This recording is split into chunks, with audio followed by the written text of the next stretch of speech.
In the early summer of 1912, the peaceful farming community of Villisca, a small town in the American Midwest, was shaken by a crime so brutal and mysterious that it would haunt the town for generations. What happened during the night of June 9, 1912 would become known as the Villisca Axe Murders, a chilling case that remains unsolved more than a century later. The horrifying discovery inside a modest white house on East 2nd Street left the entire nation stunned and sparked one of the most disturbing criminal investigations in American history. Villisca was the kind of town where everyone knew each other. Families left their doors unlocked. Neighbors trusted one another, and crime was almost unheard of. Life revolved around church gatherings and farming work. Among the respected members of the community was Josiah Moore, successful businessman who owned a local store. He lived in a comfortable home with his wife Sarah and their 4 children, Herman, Catherine, Boyd, and Paul. The Moore family was known for their kindness and involvement in community life. On Sunday, June 9, 1912, the Moore family attended the evening service at their local Presbyterian church. Like many families in Villisca, they spent the evening socializing with friends and neighbors after the service. That night, 2 young sisters, Ina and Lena Stellinger, asked if they could stay overnight with the Moore children. Sleepovers were common in the friendly town, and the Moore parents agreed. After church, the group returned home, likely talking and laughing as they walked through the quiet streets. Under the dim glow of street lamps, no one could have imagined that the house they entered that night would soon become the scene of a nightmare sometime after midnight. While the household slept peacefully, an unknown intruder entered the Moore home. Investigators later believed the killer may have hidden in the house earlier in the evening, waiting patiently until everyone had fallen asleep. The weapon used in the murders was an axe belonging to the Moore family, taken from their own shed. One by one, the killer moved through the house in the darkness. The first victims were Josiah and Sarah Moore, who were sleeping in their bedroom on the first floor. The attacker struck them repeatedly with the blunt side of the axe, delivering devastating blows to their heads. The violence was so extreme that it shocked even the most experienced investigators of the time. After killing the parents, the murderer climbed the narrow staircase to the 2nd floor where the children slept. In the bedrooms upstairs were the 4 Moore children and the 2 Stellinger sisters. The killer moved silently from bed to bed, attacking each sleeping child. None of the victims appeared to have fought back, suggesting they were asleep or unconscious when the fatal blows were delivered. By the time the killer left the house, 8 innocent people had been murdered. But the horror did not end there. When investigators arrived the next morning, they discovered several disturbing details that made the crime even more baffling. Mirrors throughout the house had been covered with clothing or cloth. Windows were also covered, as if the killer did not want to see their own reflection or allow anyone to look inside. This strange behavior puzzled authorities and led to endless speculation about the psychology of the murderer. Another eerie detail was discovered near the murder weapon. The axe used in the killings had been carefully cleaned and placed in the guest bedroom, where the Stellinger girls had been sleeping.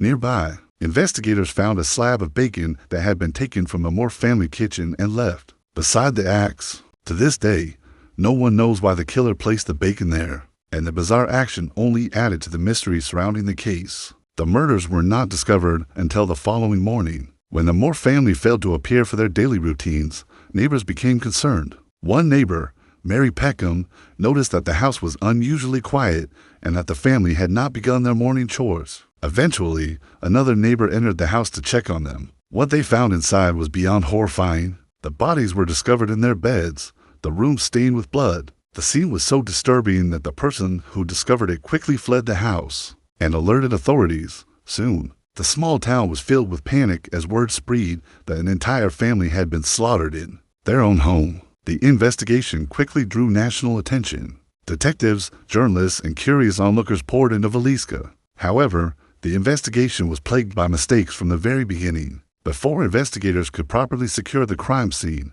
dozens of townspeople had already entered the house, contaminating potential evidence. At the time, forensic science was still in its early stages. Fingerprinting and modern investigative techniques were not widely used, making it extremely difficult to identify suspects. Despite interviewing numerous individuals and exploring several theories, authorities struggled to find any solid leads. Over the years, several suspects were considered. One of the most famous suspects was a traveling preacher named George Kelly. Kelly had been in the Villisca area around the time of the murders and had a history of mental instability. Authorities arrested him after he made several strange statements that appeared to connect him to the crime. At one point, Kelly even confessed to the murders, claiming that he heard voices from God commanding him to kill. However, the confession quickly fell apart.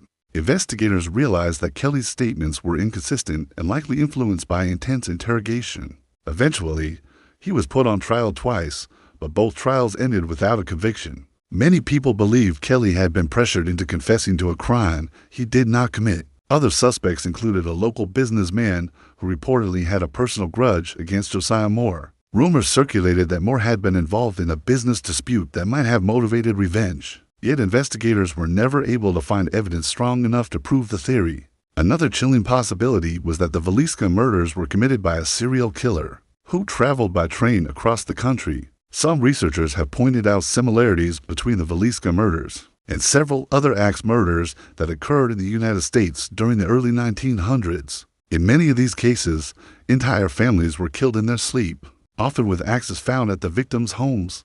Despite countless investigations, interrogations, and theories, the truth behind the murders was never discovered. As time passed, the Villisca Axe Murders became one of the most famous unsolved crimes in American history. The tragedy left deep emotional scars on the community. Families locked their doors at night for the first time, and the sense of safety that once defined the small town was permanently shattered. The Moore House itself still stands today, preserved as a historical site. Over the decades, T has gained a reputation as one of the most haunted locations in the United States. It has gained a reputation as one of the most haunted locations in the United States. Visitors and paranormal investigators claim to experience strange phenomena inside the home. Some people report hearing children's laughter echoing down the hallway late at night.